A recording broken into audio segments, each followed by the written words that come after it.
there's a TikTok of two geese, and there's a cat riding each goose, and they're hitting each other with frying pans, and the gooses are honking, and he like knocks one off, and you can clearly tell it's AI. Just these things that are just totally invented but look real. But you like, the only reason you know it's AI is that you know that a cat's not going to hold a frying pan and hit a goose. Or the So one with the big old people, and they're like doing chiropractic work, and then they just yeah, like yeah, yeah, slam the people through the ground. And they're like, "Oh yeah. yeah, that's better." You're like, So "Well, that's fake." so the barrier to entry to gain attention is like the sky's the limit now, and the barrier's gone. And in So like what would 15 make seconds, you can build something that's like super attractive to get attention.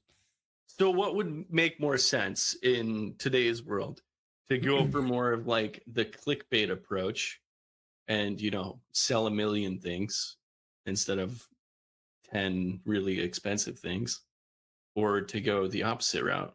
I don't know. How do you Okay, so I was gonna mention this in the meme section because we're gonna talk about memes later, but there's a new jingle all over TikTok that is like Dr. Pepper, it's good and nice.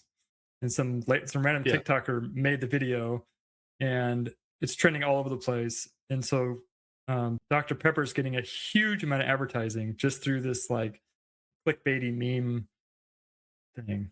So, and that just came out of the blue. They didn't pay anybody, they just happened. Things like that are going to be pretty powerful in the future because it's only going to get better with the video generation and music, and it looking real. And you really won't be able to tell if it's a real professional production. And with the professional stuff, I think Sora 2 or Sora with OpenAI made a big contract with I think it was Disney. So you're going to have AI generated Disney stuff coming out in the future pretty soon. Yeah, I saw that. That's I don't know if it's scary, if that's the right word. It's definitely concerning though. So let me ask you this: what looks worse, bad CGI or bad AI? Bad CGI, It's because worse. AI is CGI. It's computer I generated mean, graphics. well, yes, I'm sorry. I, I'm sorry. true. I get it. Yes, but the method to CGI the CGI is different, I suppose. It's completely different. Yes, yes. Yeah. Um, So that's going to be like the funny thing of the future. It's like, Good oh, the question. graphics are bad, but it'll be I don't like, know. oh, the AI is bad. The graphics seem to be better than that terrible show, and I think everybody should not watch it or let the kids watch it. The Coco Melon. What is the Coco Melon exactly?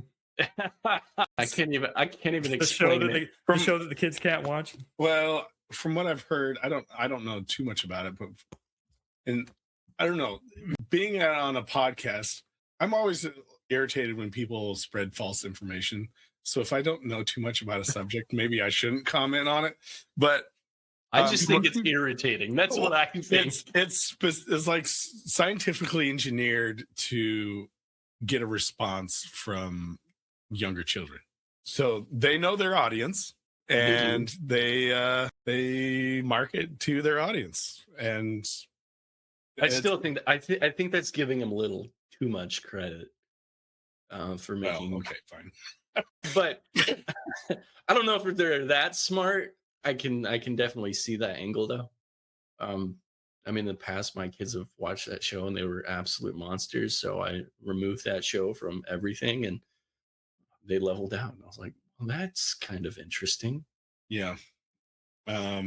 So going back to what is an audience, if we want to talk a little bit more about personal audience, personal branding, why you mentioned, Drew, that you don't want an audience, but I feel like in this day and age, because the barrier to entry is so much lower for certain fields, like there's a lot of fields that have a high competition rate that you have to go above and beyond to make yourself stand out, right?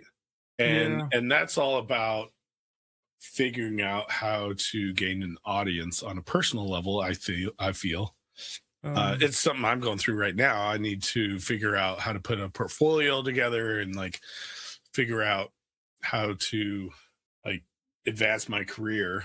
Yeah, I was just Um, going to mention that trying to find a job relies tremendously on your reputation, your connections, like who you communicate with. Yeah. A lot more than what you say on paper, I think. Yeah.